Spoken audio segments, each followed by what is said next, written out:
দেশের জনপ্রিয় ও মানবিক কন্টেন্ট ক্রিয়েটর এবং তারুণ্য হৃদয়ে সাড়া জাগানো সঙ্গীতশিল্পী তাশরিফ খান বৈষম্য বিরোধী ছাত্র আন্দোলনেও যার ভূমিকা ছিল চোখে পড়ার মতো। সম্প্রতি সামাজিক যোগাযোগ মাধ্যম ফেসবুকে নেটিজেনদের সাথে নিজের বিয়ে নিয়ে আফসোস করলেন তরুণ এই সঙ্গীতশিল্পী। বিস্তারিত ডেস্ক রিপোর্টে। তাশরিফ খানকে কেউ চিনেছে গানের জন্য, আবার কেউ চিনেছে মানবিক সব কাজের জন্য। দেশের যে কোনো দুর্যোগ এবং বিপদে সবার আগে এগিয়ে আসতে দেখা যায় এই তরুণ সঙ্গীত শিল্পীকে।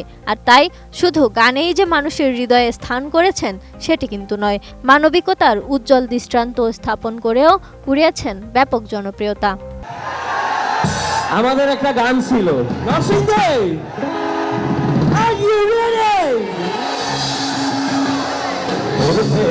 রাজার সুনাম,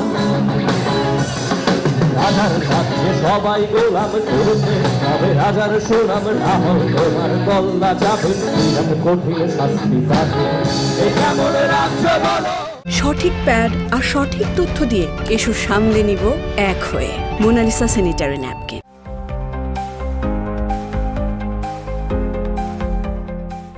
বর্তমান সময়ের জনপ্রিয় এই সঙ্গীতশিল্পী মূলত কুঁড়েঘর ব্যান্ডের প্রধান কণ্ঠশিল্পী।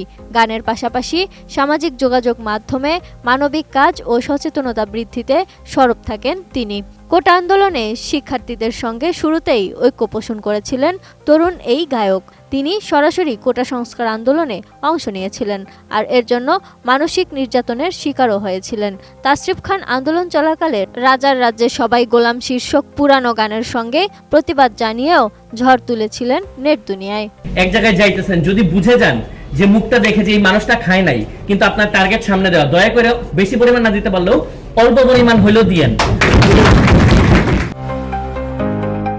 সম্প্রতি নিজের ভেরিফাইড ফেসবুক পেজে বিয়ে নিয়ে একটি পোস্ট দিয়েছেন এই জনপ্রিয় গায়ক। সেখানে উল্লেখ করেছেন যে একের পর এক মানুষের বিয়ে দেখার জন্যই পৃথিবীতে বেঁচে আছেন তিনি।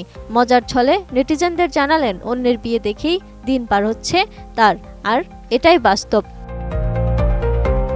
কমেন্ট বক্সে তাশরিফ আরও লিখেছেন, নিজের বিয়ের কথা নিজ মুখে বলতে নাই, তাই মানুষের বিয়ের আলাপ করলেন তিনি। এদিকে এই পোস্টে তার ভক্ত অনুরাগীরা বেশ ফানি কমেন্ট করে ভরে তুলেছেন comment box. Desk report, ATN news.